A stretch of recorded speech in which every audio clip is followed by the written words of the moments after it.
Hello everyone, I hope you all are doing well. आज हम इस वीडियो में टाइप्स ऑफ नेचुरल सिलेक्शन पढ़ने वाले हैं जो कि लेसन 3 है। इसके पहले 2 लेसन्स ऑलरेडी हो चुके हैं, लेसन 1 एंड लेसन 2। लेसन 1 में था थ्योरीज के बारे में था। इवोल्यूशन की ही सीरीज चल रही है, उसी का ही 3rd लेसन है आज। और उससे पहले जो हम 2 लेसन कर चुके हैं उसमें लेसन फर्स्ट में था थ्योरीज थी। थ्योरीज में क्या था, ओरिजिन ऑफ लाइफ का ओरिजिनेट कैसे हुआ उसके बारे में जो थ्योरीज दी गई थी अलग अलग साइंटिस्ट के द्वारा, वो सब था। और उसके अलावा था theories of evolution. Theories of evolution में लेसन 1 में हमने पढ़ा था लैमार्किज्म के बारे में, इसकी क्रिटिसिज्म, इसकी एविडेंस, सबके बारे में पढ़ा था।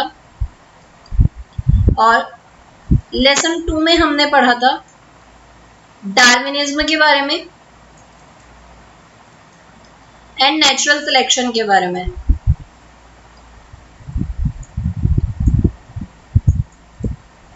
इन दोनों के बारे में ही पढ़ा था। और आज हम पढ़ने वाले हैं लेसन 3, जो कि इसी के ही आगे टाइप है। लेसन 3 जो कि नेचुरल सिलेक्शन के हम टाइप्स देखने वाले हैं। और ये दोनों लेसन्स कंप्लीट हो चुके हैं। अगर आप लोगों ने ये लेसन पहले नहीं देखे हैं तो आप लोग देख सकते हैं, इसका लिंक डिस्क्रिप्शन बॉक्स में दिया हुआ है, तो आप लोग वहां से देख सकते हैं इन दोनों लेसन्स को।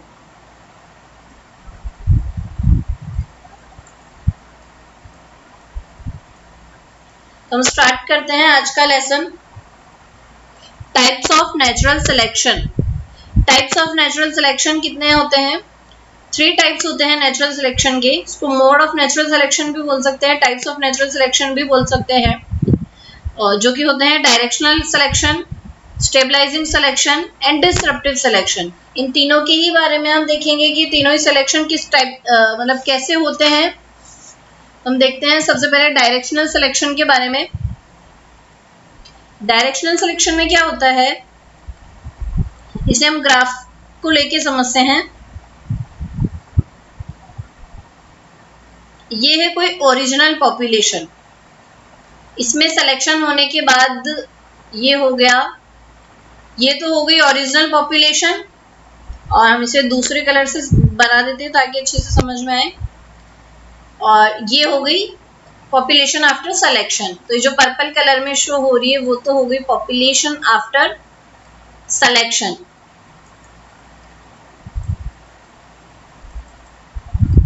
और जो रेड कलर से है वो है ओरिजिनल पॉपुलेशन।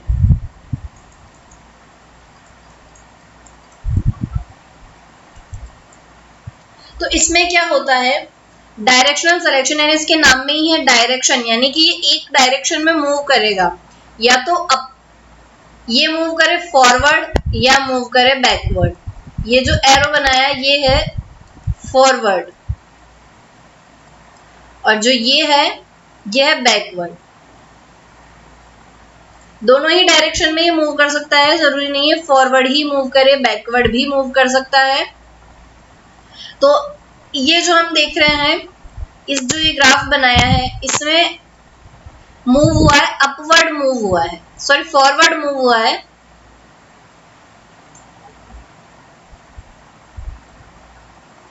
फॉरवर्ड हुआ है। और इसमें क्या होता है, जो मीन होता है वो चेंज होता है, यानी कि ये जो हम देख पा रहे हैं इसे बोलते हैं मीन।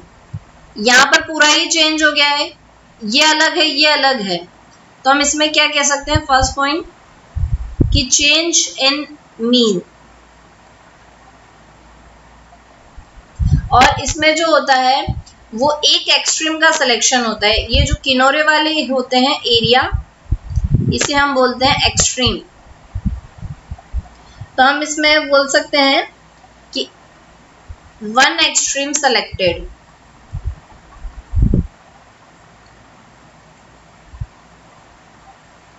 तो डायरेक्शनल सिलेक्शन में क्या होता है, मीन जो होती है उसमें चेंज होता है, और ये फॉरवर्ड या बैकवर्ड दोनों ही मूव कर सकता है। और इसका हम एग्जांपल देखें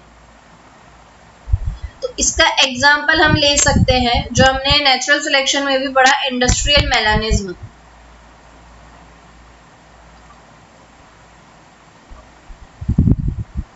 इसमें भी ऐसा ही था। तो ये था डायरेक्शनल सिलेक्शन। नेक्स्ट हम देखते हैं स्टेबलाइजिंग सिलेक्शन के बारे में। इसमें क्या होता है, इसको भी हम एक ग्राफ के ही लेके समझते हैं। ये ओरिजिनल पॉपुलेशन और ये है पॉपुलेशन आफ्टर सिलेक्शन। ये जो हो गई, ये क्या हो गई, पॉपुलेशन आफ्टर सिलेक्शन। और जो ये है, ये original population.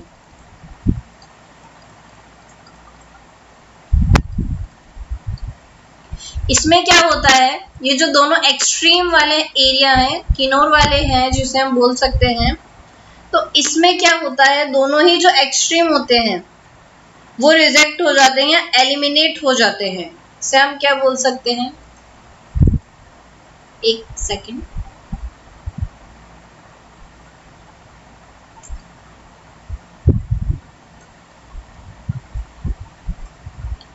Both extreme rejected. और जो ये है इंटरमीडिएट, तो हम इसमें बोल सकते हैं इंटरमीडिएट सेलेक्टेड। और जो मीन वैल्यू है इसमें अनचेंज रहती है। तो एक और पॉइंट क्या हम बोल सकते हैं, मीन वैल्यू अनचेंज्ड। ओके, और इसका जो हमें ग्राफ मिला, उस ग्राफ को हम क्या बोल सकते हैं, बेल शेप्ड। तो ये होता है स्टेबलाइजिंग सिलेक्शन। इसमें जो दोनों ही एक्सट्रीम वाली पॉपुलेशन होती है वो एलिमिनेट हो जाती है, और जो इंटरमीडिएट वाली रहती है पॉपुलेशन वो सेलेक्ट हो जाती है। यानी ना तो ज्यादा ना कम, इंटरमीडिएट वाला जो होगा वो सेलेक्ट हो जाएगा। नेक्स्ट हम देखते हैं डिसरप्टिव सिलेक्शन। डिसरप्टिव सिलेक्शन में क्या होता है,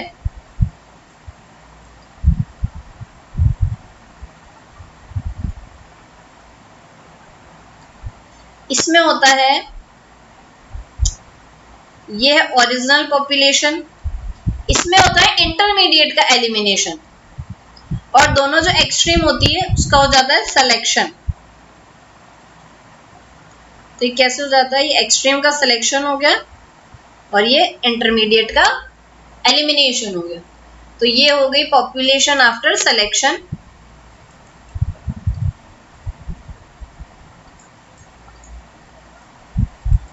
पॉपुलेशन आफ्टर सिलेक्शन, एंड ये है ओरिजिनल पॉपुलेशन।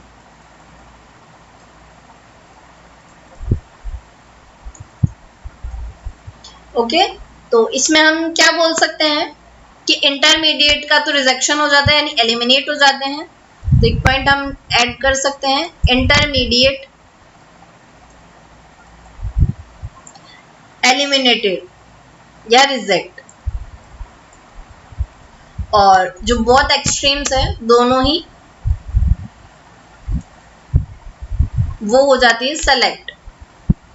और जो हमें ग्राफ मिला है इसे हम बोलते हैं बाई मॉडल ग्राफ। इसके दो मोड हैं,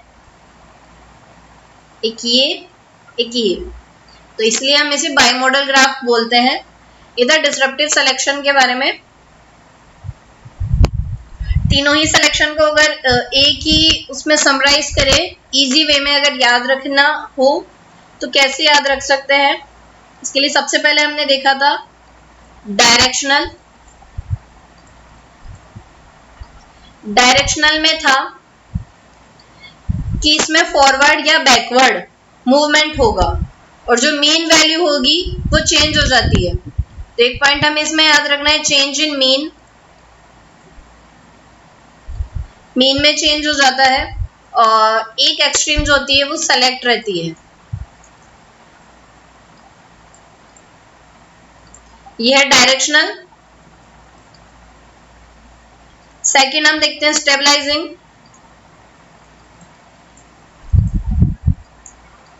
स्टेबलाइजिंग में हमने देखा जो मीन वैल्यू रहती है वो अनचेंज रहती है,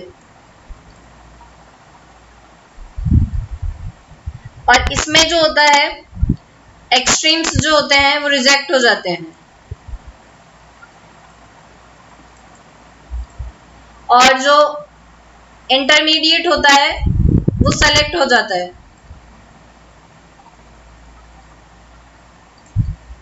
लास्ट हमने देखा डिसरप्टिव।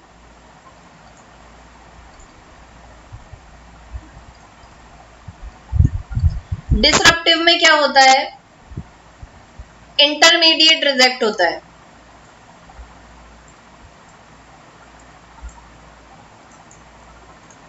और बोथ एक्सट्रीम सेलेक्ट।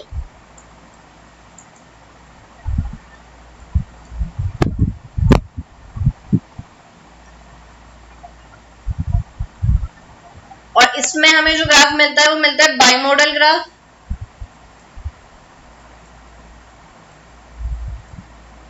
और स्टेबलाइजिंग में जो हमें मिलता है उसे हम बोलते हैं बेल शेप्ड। इसे एक के थ्रू हम आराम से पढ़ सकते हैं, इसे आसानी से समझ सकते हैं कि डायरेक्शनल स्टेबलाइजिंग और डिस्ट्रप्टिव सिलेक्शन में क्या होता है। स्टेबलाइजिंग एंड डिस्ट्रप्टिव सिलेक्शन एकदम अपोजिट है, आराम से हम उसे समझ सकते हैं। स्टेबलाइजिंग में दोनों एक्सट्रीम रिजेक्ट होती है और इंटरमीडिएट सेलेक्ट होता है। डिस्ट्रप्टिव में इंटरमीडिएट रिजेक्ट होता है और दोनों एक्सट्रीम सेलेक्ट होती है। और इससे जो ग्राफ मिलता है डिस्ट्रप्टिव से उसे बाइमोडल ग्राफ बोलते हैं और स्टेबलाइजिंग से जो ग्राफ मिलता है उसे बेल शेप्ड ग्राफ बोलते हैं। और डायरेक्शनल में वो किसी डायरेक्शन में मूव करेगा, या तो वो फॉरवर्ड मूव करे या बैकवर्ड करे, और इसमें एक ही एक्सट्रीम सेलेक्ट होती है और जो मीन वैल्यू होती है वो चेंज हो जाती है। स्टेबलाइजिंग में मीन वैल्यू अनचेंज रहती है। तो ये तो नेचुरल सिलेक्शन के टाइप्स के बारे में। आई होप आप सबको समझ में आया होगा। और उससे पहले 2 लेसन कंप्लीट हो चुके हैं, अगर वो किसी ने नहीं देखे हैं तो वो भी देख सकते हैं, जिनका लिंक डिस्क्रिप्शन बॉक्स में है। और अगर वीडियोस पसंद आती हैं, आपको लगता है कि ये हेल्पफुल रहेगी किसी के लिए, तो आप लोग शेयर भी कर सकते हैं। So thank you so much for watching this video. कोई भी डाउट हो तो आप कमेंट सेक्शन में पूछ सकते हैं। Keep watching, keep learning. Thank you so much for watching this video.